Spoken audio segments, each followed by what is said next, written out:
hari ini kita langsung mulai dengan 12 speaker, tapi satu yang pertama ini speaker sahabat dan saya kenal cukup baik sekali. Beliau sudah hampir lebih dari 20 tahun di industri, berbicara banyak hal tentang branding, marketing, dan hal baru. Kita langsung saja undang pembicara kita yang pertama. Ini dia Mas Yuswa Hadi. Ya, halo Sarto. Merdeka. Merdeka. Silakan Mas Yuswa, kita semua menunggu. Langsung ya. Exciting, ya silakan.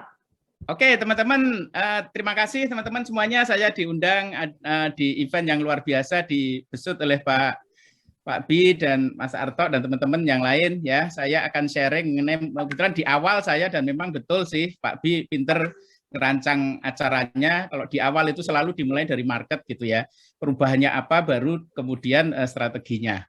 Karena waktunya 20 menit jadi saya cepat aja ya. Mudah-mudahan highlight 20 menit ini bisa kasih gambaran mengenai apa yang terjadi teman-teman di masa pandemi dan apa yang harus kita lakukan ya. Judulnya Indonesia Spicing the World ya, New Hope and the Second Wave. Teman-teman, jadi kita ini sekarang sudah di second wave ya. Saya di awal tahun lalu ya, bulan-bulan Mei, Juni ya, tengah tahun ya. Jadi saya sudah bilang pada waktu itu bahwa kondisi buka tutup ini akan terjadi dan barusan saya tadi malam bersamaan dengan pengumuman perpanjangan PPKM itu Menteri Perekonomian bilang bahwa PPKM itu akan ada terus selama pandemi. Artinya apa? Teman-teman yang di resto misalnya, yang di mall, yang di bioskop harus sudah tahan banting sekarang karena buka tutup itu akan dilakukan terus dan itu pengumumannya mendadak tiap Senin malam ya atau Senin sore ya. Jadi teman-teman mungkin saya akan start dari bagaimana kondisi industri yang kita hadapi. Teman-teman kita menghadapi 4 ekonomi sekarang ini ya yang berjalan itu secara bersamaan. Saya nyebutnya yang pertama yang atas itu adalah apa yang saya sebut hygiene ekonomi. Jadi surveinya di seluruh dunia sudah mengkonfirmasi bahwa prioritas konsumen sekarang itu adalah hygienity dan safety. Jadi hygienity, kesehatan, keselamatan itu menjadi sesuatu yang prioritas. Makanya teman-teman kalau proses bisnisnya nggak hygiene dan nggak mendorong safety, maka akan ditinggalkan oleh konsumen. Yang kedua adalah low touch ekonomi, di mana semua kalau bisa nggak pakai persentuhan, ya nggak pakai persentuhan fisik. Makanya kemudian di hotel-hotel sekarang sudah mulai ya pencetan lift itu sudah mulai tidak nempel gitu ya. Teman-teman yang di banking itu sekarang kita memasuki era namanya cashless society. Jadi kita kalau habis goes ya kemudian ke kedai kopi gitu sekarang bayarnya sudah nggak pakai kertas lagi ya, semua sudah pakai QR code dan seterusnya. Itu yang kedua. Yang ketiga adalah less crowd ekonomi. Jadi ekonomi di mana kerumunan itu dihindari. Makanya kenapa Olimpiade kemarin di Tokyo itu nggak ada penontonnya, teman-teman. Ya di Eropa, Piala Eropa sudah lumayan kita iri karena mereka teriak-teriak ya, saling berangkulan, saling happening gitu. Kayaknya vaksinnya sudah oke di sana, tetapi itu kasus khusus ya.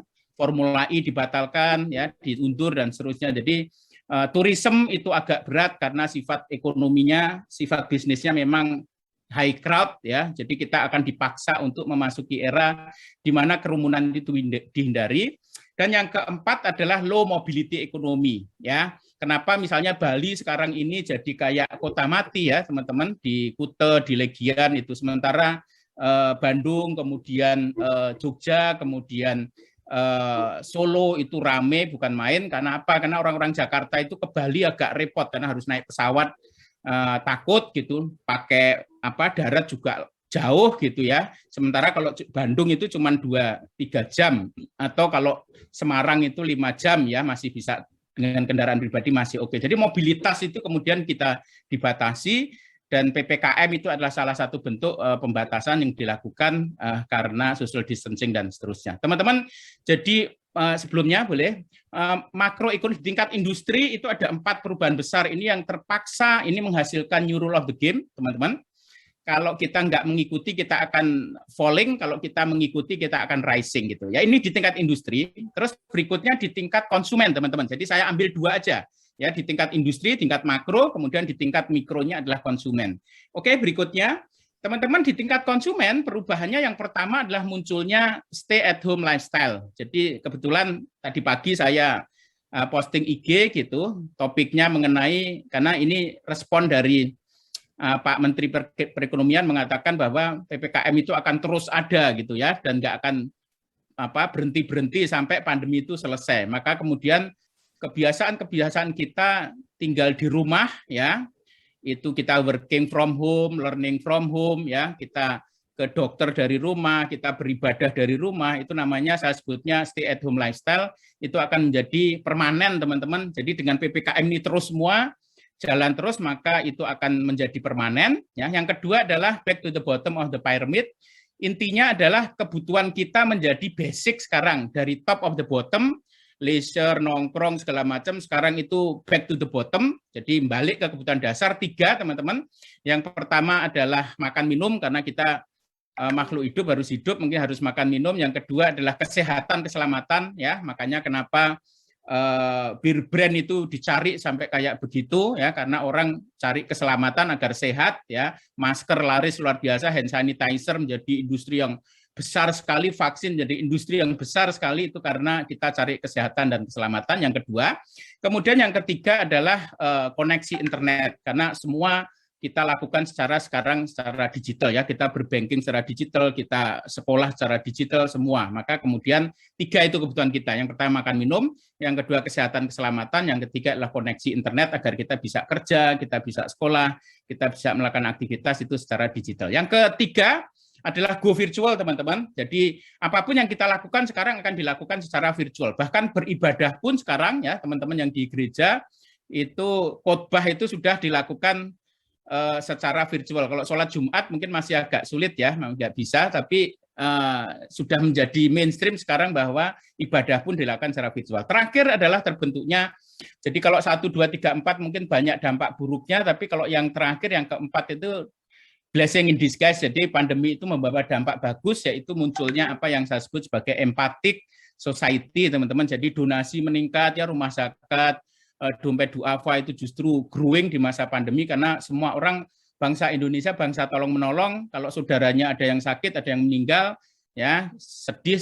Sekarang teman-teman kalau buka WA group itu isinya innalillahi kan, maka kemudian kita itu saling tolong menolong, maka donasi itu kenceng, empati itu kenceng ya, peduli itu kenceng ya. Jadi 4 ini di tingkat konsumen teman-teman. Kalau di tingkat makro tadi ada 4 ya, ingat ya, ada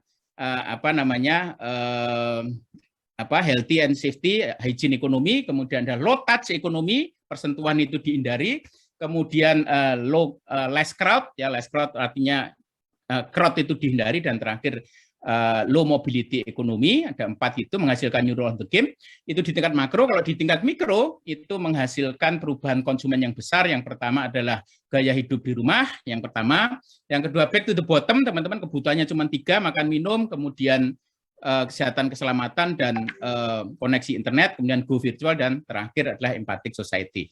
Oke, berikutnya saya ingin kasih gambaran teman-teman industri yang rising dan industri yang falling di masa pandemi ya.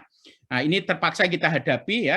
Tourism terutama itu ada yang di kiri, jadi yang kiri itu industri-industri yang jatuh di masa pandemi, yang kanan itulah industri-industri yang justru rising ya, kayak IndiHome misalnya ya, jualan koneksi internet di rumah karena semua orang di rumah dan internetnya awalnya mobile ya.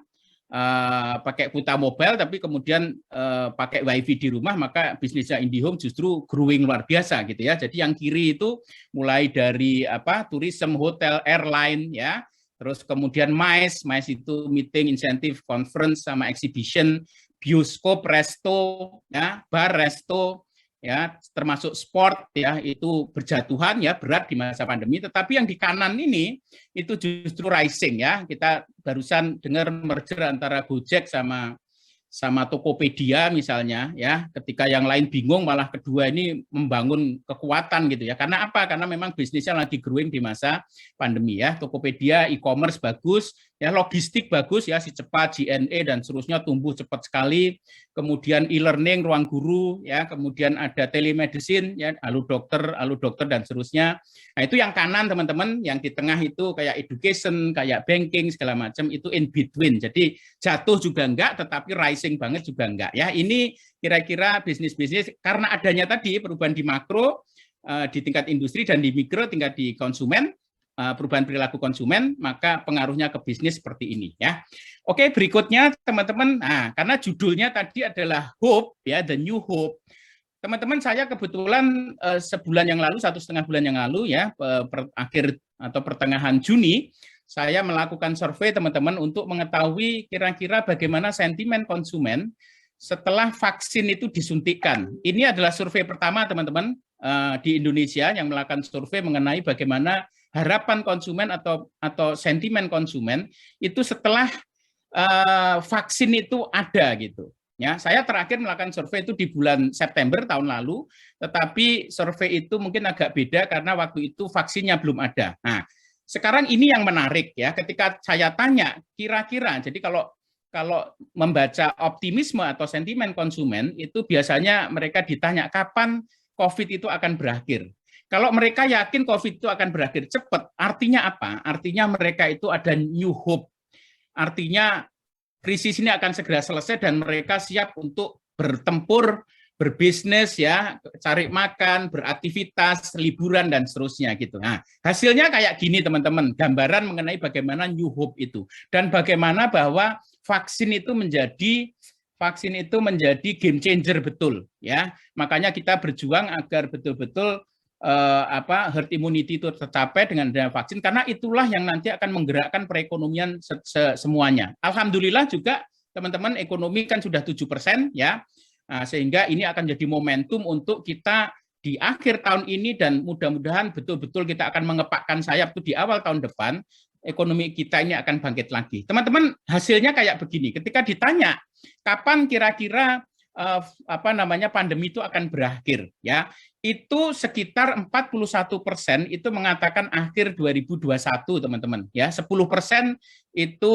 mengatakan pertengahan 2021 ya. Jadi total yang mengatakan bahwa pandemi itu berakhir itu totalnya sekitar 50% ya, 51,3% gitu ya. Artinya apa? Ini angka ini memberikan indikasi bahwa kita ini sudah, terutama konsumen itu sudah optimis bahwa ini akan berakhir dan kita siap untuk comeback kembali ya. Kalau yang di bawah itu yang di atas teman-teman, jadi sekitar 51% itu mengatakan pandemi berakhir akhir tahun ini, akhir 2021. Terus ketika ditanya kondisi keuangan keluarga itu akan membaik itu kapan? Itu juga kira-kira polanya sama ya. Jadi sekitar 50 berapa ya, itu nggak begitu kelihatan ya, 53-an ya, itu mengatakan bahwa keuangan itu akan balik kembali normal itu di di akhir tahun 2021 ya. Jadi teman-teman, dengan adanya pandemi, dengan adanya vaksin itu betul-betul game changer dan itu menjadikan kita optimis akan comeback-nya ekonomi kita ya. Oke, berikutnya mungkin slide terakhir.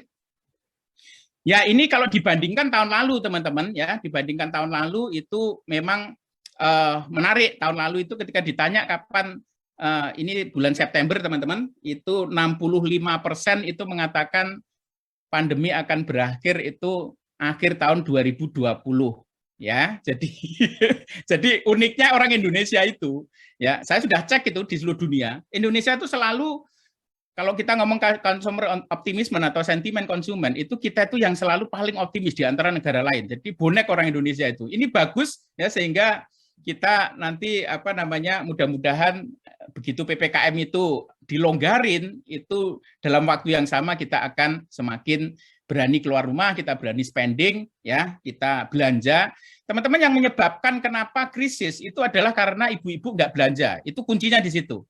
Jadi kalau emak-emak ini nggak belanja, maka yang terjadi apa? Toko-toko itu nggak laku barangnya. Kalau toko-toko nggak laku barangnya, maka pabrik-pabrik itu nggak muter mesinnya gitu. Kalau pabrik-pabrik tutup, nggak muter mesinnya, maka pegawainya juga nggak digaji gitu. Ya, kalau pegawainya nggak digaji, maka dia nggak bisa spending gitu, ya kan? Nggak bisa spending, nggak belanja lagi, sehingga gitu muter terus, sehingga itulah yang menyebabkan lingkaran setan yang menyebabkan kemudian ekonomi itu makin memburuk, makin memburuk, makin memburuk. Kondisi sebaliknya terjadi kalau emak-emak belanja.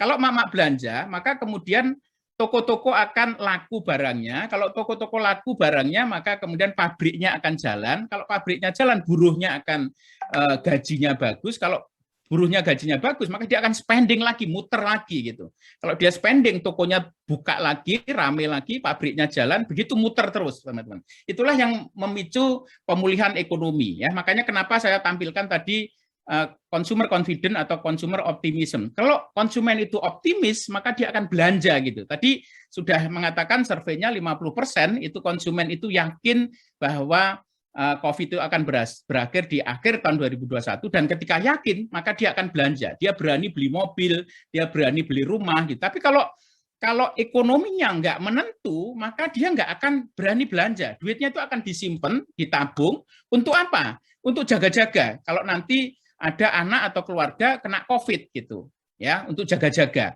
Maka nggak di-spending. Kalau nggak di-spending, maka produsen habis semua. Itulah sebabnya kenapa saya tampilkan New Hope itu ada di optimisme konsumen mengenai pemulihan ekonomi kita. Oke, terakhir, waktunya masih cukup ya? Oke, sip, waktunya masih. Oke, terakhir teman-teman, jadi ini apa namanya bukti dari riset lagi. Kalau tadi konsumen optimis, maka ini menunjukkan bagaimana confident konsumen Indonesia mengenai untuk mereka itu keluar rumah dan melakukan aktivitas day-to-day, ya.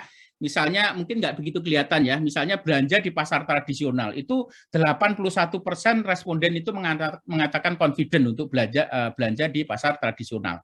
Terus kemudian apa namanya, misalnya yang kedua nggak begitu kelihatan ya, naik pesawat gitu ya. Sorry, yang kalau itu sebentar saya ceknya kok nggak bisa baca ya. Saya lihat di ininya ya, di materinya ya. Teman-teman kebaca nggak ya? Bentar. Saya kok nggak kebaca, kecil-kecil. Bekerja di kantor itu ya? Oh, bekerja di kantor ya, yang kedua. Terus yang boleh dibantu, yang ketiga? Jadi bekerja Sekolah di kantor, sekolah tatap muka. Oke, teman-teman, jadi kalau ke pasar tradisional itu 81% ya. Terus kemudian bekerja di kantor itu 74% responden itu mengatakan mereka siap gitu ya. Terus kemudian sekolah juga begitu 67%. Jadi apa artinya? Mereka itu optimis untuk kembali itu normal lagi gitu ya. Dan itu akan menentukan, optimisme itu akan menentukan spending. Ya, akan menentukan spending. Ya, itu yang apa namanya menghasilkan New Hope tadi. Nah, itu yang tiga yang di atas. Yang tiga yang di bawah itu adalah, nah betul, boleh. Nah, ini kelihatan ini. Ya, sekolah tatap muka. Yang empat yang di bawah itu adalah aktivitas leisure, teman-teman. Ya, aktivitas leisure. Memang masih belum menggembirakan, makanya saya mengatakan beberapa mungkin akan permanen konsumen itu berubah ya. Kayak misalnya nonton bioskop itu bisa jadi nanti setelah pandemi orang nggak nonton bioskop lagi, dengan ada Netflix, ada Disney Plus dan seterusnya ya. Jadi apa namanya, nonton bioskop itu 50% responden mengatakan siap ya. Bepergian menggunakan pesawat itu 49%, menginap di hotel 47% dan seterusnya ya. Itu teman-teman, jadi mungkin sebagai penutup ya. Jadi saya rangkum lagi, sebenarnya sebelum kita kena pandemi, boleh berikutnya.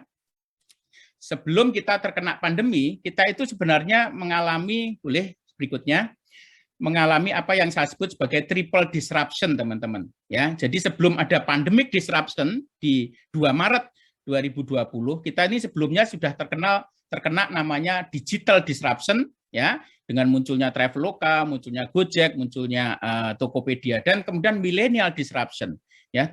TV dulu nggak relevan karena milenial nggak nonton TV gitu, misalnya kamera itu udah nggak pakai lagi ya, milenial itu karena mereka kameranya itu pakai handphone dan seterusnya. Banyak produk dan industri yang quote and quote dibunuh oleh milenial, itu yang saya sebut sebagai millennial disruption. Dan yang terakhir adalah pandemic disruption. Jadi sekarang ini adalah era di mana memang kita karena triple disruption ini, teman-teman, kita itu era VUCA betul. Ya, era yang unpredictable. Jadi nasib kita, nasib teman-teman yang di resto itu tergantung pengumuman hari Senin sore gitu ya. Jadi apa namanya serba tidak menentu gitu ya. Tetapi ada satu satu celah, satu kabar, ya, setitik harapan, ya, ketika vaksin itu kemudian sudah mulai merata. Sekarang kemudian pemerintah juga memacu untuk mendorong vaksin ini, dan itu di tingkat pemerintah, ya. Tetapi di tingkat konsumen, karena semua itu berawal dari konsumen, teman-teman. Kalau marketnya ada, kalau konsumennya belanja, maka ekonomi itu akan balik lagi, akan menggeliat lagi. Dan seperti tadi saya tunjukkan di dalam